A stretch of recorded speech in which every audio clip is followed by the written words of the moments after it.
if you look at the 2020 election, underneath the 2020 election, other than Bernie Sanders, all of these candidates are not running themselves. They're running on behalf of corporate America. And one of the people they are running on, or for, is Jeff Bezos. Ugh. Jeff Bezos is Dr. Evil of the United Corporations of America.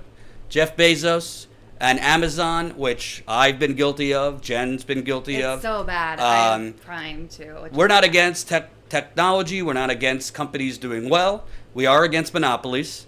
We are against companies that refuse to pay any taxes. We are against companies that try and eliminate local politicians by flooding city council elections and trying to get them out, because those politicians, I'm talking about the socialist champion Shama Sawant in Seattle, love her, had the temerity, had the brass knuckles to say to Jeff Bezos, you got to pay your taxes. You got to pay a little tax.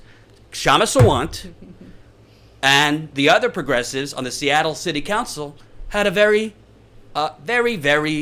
just the gall to say, you know what? Amazon, because Seattle is becoming a homeless utopia, and not in a good way, because Seattle is basically becoming a new tale of two cities where rent has gone up 70% in 5 years. So because of that, Shama Sawant and some others on the Seattle City Council said, you know what? We're going to charge companies like Amazon and Boeing and Microsoft and other big multi-billion-dollar conglomerates in Seattle who enjoy Washington State, which does not have an income tax.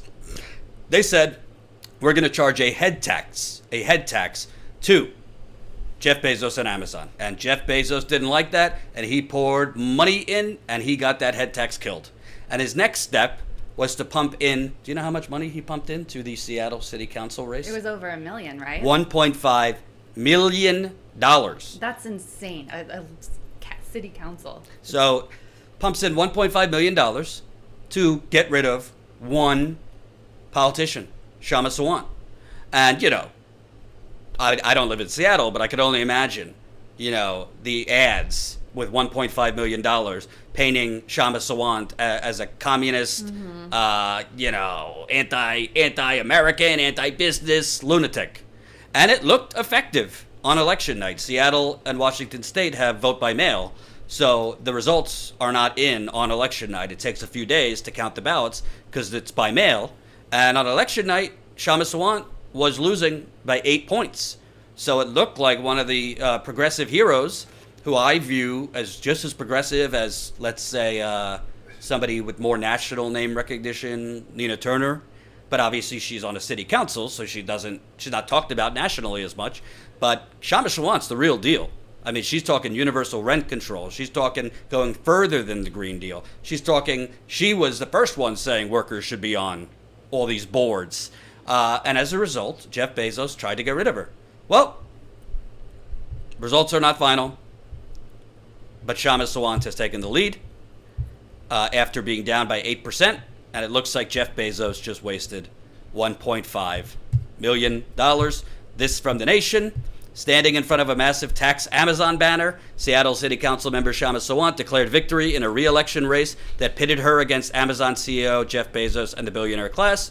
Quote, looks like our movement has won and defended our socialist city council seat for working people against the richest man in the world, Sawant said Saturday. Oh, so I guess the results are final. The two-term council member, one of the most high-profile socialist and municipal leaders in the country, quoted abolitionist Frederick Douglass in front of a crowd of supporters who recognized the truth of the words. Quote, if there is no struggle, there is no progress. Power concedes nothing without a demand. It never did and never will.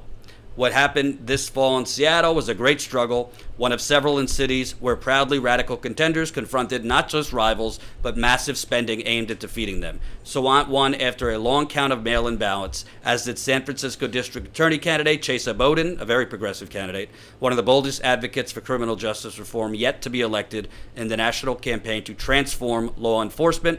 But it wasn't easy. Sawant was one of several Seattle City Council contenders who were demanding that Amazon and other big tech firms headquartered in Seattle pay their fair share of taxes. Their proposals unsettled Bezos and his fellow CEOs. Amazon steered $1.5 million into races for the city's district council seats, all 7 of which were up for election this year. This money helped fund a multi-million-dollar drive by business interests to elect a corporate-friendly council that would shy away from imposing taxes on corporations.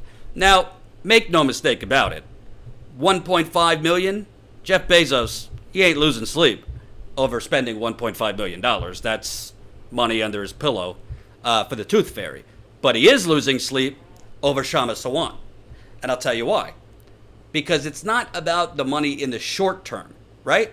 Even if Amazon was forced to pay a head tax of $250 an employee, which they view as tyranny, that's not even going to even put a dent in their bottom line. It's not about that money.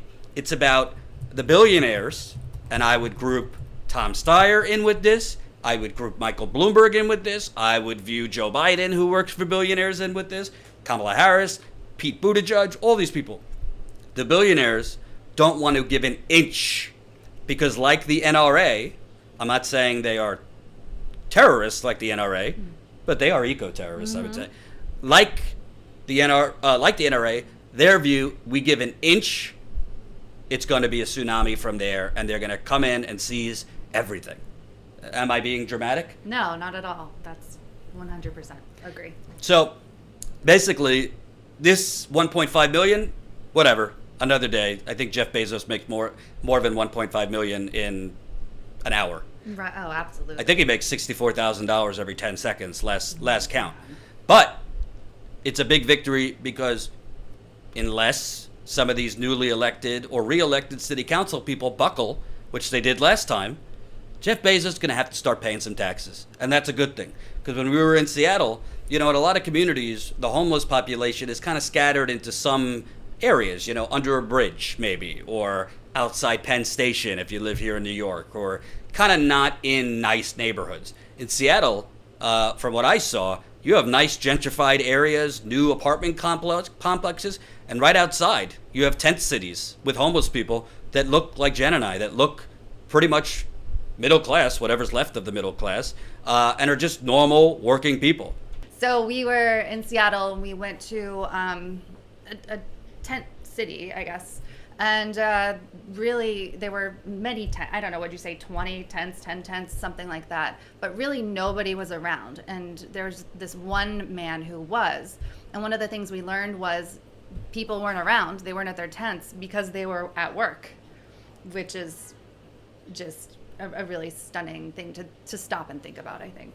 You look at all, it's not just Seattle, San Francisco, Portland, Los Angeles, San Jose, Chicago, Philadelphia, Cleveland, Milwaukee, Atlanta, New York. I could go on and on and on. It might not be as pervasive in talking about tent cities, but homelessness is exploding, and it's a lot of people that don't currently have a home and are working full-time jobs. So this economy, when Joe Biden says, I want to restore the soul of America, to what? To what? We need more than a president who's going to be respectful and not tweet insane things. I don't think Joe Biden is going to make a dent in this. I don't think Joe Biden, where can I find it? Oh, there. Joe Biden is not going to turn this around, okay? Elizabeth Warren, she could talk about big structural change till she's blue in the face. She's not turning this around. Bernie Sanders would attempt to turn this around. He's not a wizard. When you look at this over 3 or 4 decades, it's not going to change overnight. But you at least need somebody who sees that this right here is the cancer around all of our necks. And everything is connected to this in front of you. From the homelessness to the gentrification to the police brutality, from environmental genocide. It is all connected to the hoarding and the kidnapping and the hijacking and the theft of your money into a small number of hands. Hope you enjoyed that last video. Hop on over to statuscoup.com where you can sign up for our email list and become a member for as low as $5 to $10 a month. Membership is how we grow. That's statuscoup.com/join. And remember, join our email list so we can grow the revolution with you.